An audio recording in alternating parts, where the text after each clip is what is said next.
కార్తీక దీపం today April 28 episode. ఇక శౌర్య letter రాసుకొని పోలీస్ స్టేషన్కి బయలుదేరుతుంది. అప్పుడు సమయం 1 దాటుతుంది. అయితే కార్తీక్కి మెలకువ వచ్చి శౌర్య పక్కన లేకపోవడం చూసి అయోమయంగా ఇల్లంతా వెతుకుతాడు. అనసూయ కాంచనలను అడుగుతాడు. అయితే ఇంటి ముందు శౌర్య చెప్పులు లేకపోవడం చూసి సైకిల్ మీద వేగంగా వెళ్ళి చుట్టూ వెతుకుతాడు. అయితే లెటర్ పట్టుకొని రౌడీ ఒక చోట పరుగు తీస్తున్నట్టు పరుగున వెళ్తూ కనిపిస్తుంది కార్తీక్కి. వెంటనే శౌర్యని ఆపి కొట్టబోయి టైం ఎంతైందో తెలుసా అని తిట్టి తిరిగి ఇంటికి తీసుకొస్తాడు. అప్పుడే కాంచన, అనసూయ, కార్తీక్ ముగ్గురు శౌర్యను ఎక్కడికి వెళ్తున్నావు ఈ టైంలో అని ఆరా తీస్తారు. అమ్మని కలవడానికి పోలీస్ స్టేషన్కి వెళ్తున్నాను, అమ్మకు ఈ లెటర్ ఇవ్వడానికి వెళ్తున్నాను అని ఏడుస్తూ చెబుతుంది శౌర్య. ఆ లెటర్ తీసి చదివి అల్లాడిపోతాడు కార్తీక్. జ్యోత్స్న రాత్రి ఇంటికి వచ్చాక అడిగాను అమ్మ గురించి. మీ అమ్మ ఎప్పటికీ రాదు అని చెప్పింది, అందుకే ఈ లెటర్ రాశాను. ఇది చూసి అమ్మ నా కోసం వచ్చేస్తుంది అని శౌర్య ఏడుస్తూ చెబుతుంటే కాంచన, అనసూయ, కార్తీకులకు ఏడుపొస్తుంది. అమ్మను తీసుకొస్తా అని మాట ఇచ్చాక రౌడీ అని కార్తీక్ శౌర్యని హత్తుకొని బుజ్జగించడంతో శౌర్య కాస్త కూల్ అవుతుంది. వెంటనే కాంచన శౌర్యతో లెటర్ నాన్న ఇస్తాడులే, నువ్వు పడుకో అని పంపిస్తుంది. ఇక శౌర్య వెళ్ళగానే కార్తీక్ జ్యోత్స్న వచ్చిన ప్రతిసారి చూసావా ఏదో ఒక పెంట అని కాంచన ముందే రింకలేస్తాడు.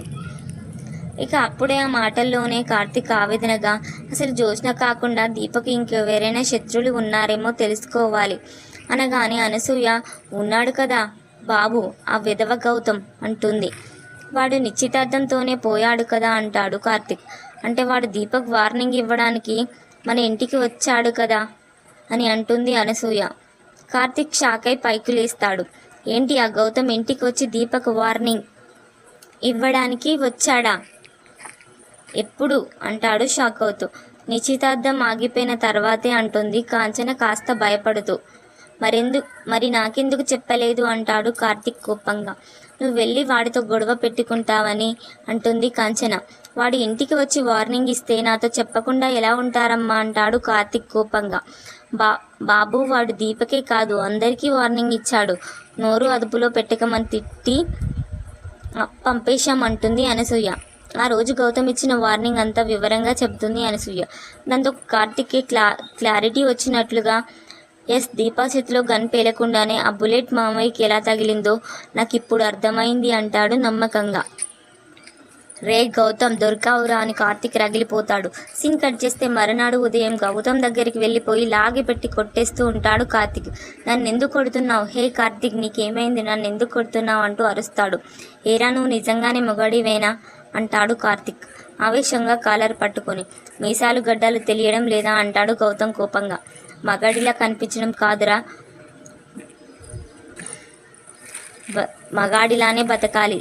నేను లేని సమయంలో మా ఇంటికి వచ్చి మా ఇంట్లో ఆడవాళ్లకు వార్నింగ్ ఇచ్చావంటే ఏమనుకోవాలిరా అంటాడు కార్తీక్ కాలర్ పట్టుకొని. అది ఎప్పుడో జరిగిపోయింది కదా అంటూ విదిలించుకుంటాడు గౌతమ్. అంటే నేను తెలిసి కూడా సైలెంట్గా ఉన్నావా అంటాడు కార్తీక్. ఇప్పుడు నీకు ఎవరు చెప్పారు అంటాడు గౌతమ్. నా భార్యకు శత్రువులు ఎవరున్నారా అని మాట్లాడుకుంటుంటే రాత్రి మా అనసూయ గారు నువ్వు ఇంటికి వచ్చి వార్నింగ్ ఇచ్చిన సంగతి చెప్పారా? అప్పుడే నాకు ఒక క్లారిటీ వచ్చింది అంటాడు కార్తీక్. ఏంటది అంటాడు గౌతమ్. నా భార్య చేతిలో గన్ పేలకుండానే మావయ్యకు బుల్లెట్ తగిలింది. ఎలా తగిలింది? ఎవరు కాల్చారు? కానీ మావయ్యని కాల్చింది నువ్వేరా అంటాడు కార్తీక్ ఆవేశంగా. గౌతమ్ షాక్ అవుతాడు. నాకు కాబోయే మామగారిని నేనే చంపుకుంటానా అంటాడు గౌతమ్ కోపంగా. దీపను చంపబోతే ఆ బుల్లెట్ మావయ్యకి తగిలి ఉండొచ్చు కదా. నువ్వు నిజం ఒప్పుకోకపోతే కొట్టుకుంటూ పోలీస్ స్టేషన్కి తీసుకెళ్లాల్సి ఉంటుంది అంటాడు కార్తీక్ మళ్ళీ కాలర్ పట్టుకుంటూ. పోలీస్ స్టేషన్కి కాదు, కోర్టు వరకు తీసుకెళ్లిన నో యూజ్. ఎందుకంటే దీప దశరథ్ గారిని షూట్ చేసిన రోజు నేను హైదరాబాదులోనే లేను. నిరూపించుకోవడానికి నా దగ్గర 100 సాక్ష్యాలున్నాయి. నేనే కాల్చాననడానికి ఒక్క సాక్ష్యం చూపించు, నేను నీతో వస్తాను స్టేషన్కి అంటాడు గౌతమ్ పొగరుగా కార్తీక్ని విడిపించుకుంటూ. కేవలం అనుమానంతోనే నాపై చేయి చేసుకున్నావని నేను పోలీస్ కేసు పెడతాను అంటాడు కోపంగా గౌతమ్, పెట్టారా పెట్టు, నువ్వు జ్యోత్స్న కలిసి ఈ నాటకం ఆడుతున్నారని పెట్టాల్సిన వాళ్ళతోనే బయట పెట్టిస్తాను అంటాడు కార్తిక్. ముందు నీ భార్యను కాపాడుకో, నీ భార్య జైలు నుంచి ఇంటికి రావడం అసాధ్యం అంటాడు గౌతమ్ పొగరుగా. అదేరా నేను అడుగుతున్నా, ఏ తప్పు చేయని నా భార్యకు శిక్ష పడుతుందని ఇంత నమ్మకంగా ఎలా చెప్పగలుగుతున్నావు అంటాడు కోపంగా కార్తిక్.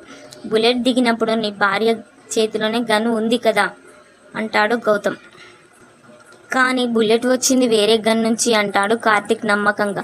చెప్పాను కదా, నువ్వు నీ భార్య ఏం చెబితే అదే నమ్ముతావు. ఆవిడ గారేమో ఊరందరి విషయాల్లో తలదూరుస్తుంది. నాకు నీ మరదలికి పెళ్లి జరగకూడదని చాలా ప్రయత్నించింది నీ భార్య పాపం. కానీ ఇప్పుడు తనే రిస్క్లో పడింది. గౌతమ్ గాడితో పెట్టుకుంటే అలాగే ఉంటుంది అంటాడు గౌతమ్. అంటే నువ్వు జ్యోత్స్న కలిసే దీపని చంపాలి అనుకుంటున్నారా అంటాడు కార్తిక్ కోపంగా. ఆపు కార్తిక్, ఆవిడ చేసిన నేరం ఎవరో ఒకరు నెత్తి మీద వేసేస్తావు అంటాడు గౌతమ్. దేనికైనా సాక్ష్యం కావాలి, ఆ రెండూ లేకుండా నువ్వు నన్నేం చేయలేవు. నీ భార్య మా పెళ్ళి ఆపాలని చూసింది, ఇప్పుడు నువ్వు అదే పని చేస్తున్నట్లున్నావు. సారీ కార్తిక్, నీ మరదలతో నా పెళ్ళి ఎవరూ ఆపలేరు. చేతనైతే నీ భార్యను కాపాడుకో. నేను నీకు తప్పు చేశాను అని ఇంకా అనిపిస్తే నీ దగ్గర నా ఫోన్ నెంబర్ ఉంది కదా, ఫోన్ చేసి సాక్ష్యం ఇదిగో అని చెప్పు అంటాడు. నన్ను ఎక్కడికి రమ్మంటే అక్కడికి వస్తాను. నేను మగాడిని కాదు అన్నావు కదా, నీ భార్య నీ కేసు నుంచి బయటకు తీసుకొచ్చి నువ్వు మొగాడివి అని నిరూపించుకో. గుడ్ బై అనేసి గౌతమ్ కారులో వెళ్ళిపోతాడు. ఇలాంటి మంచి మంచి వీడియోస్ కోసం నా ఛానల్ని సబ్స్క్రైబ్ చేయండి, షేర్ చేయండి, లైక్ చేయండి, వీలైతే కామెంట్ చేయండి. నైస్ అని కానీ అస్సాం అని కానీ. Thank you.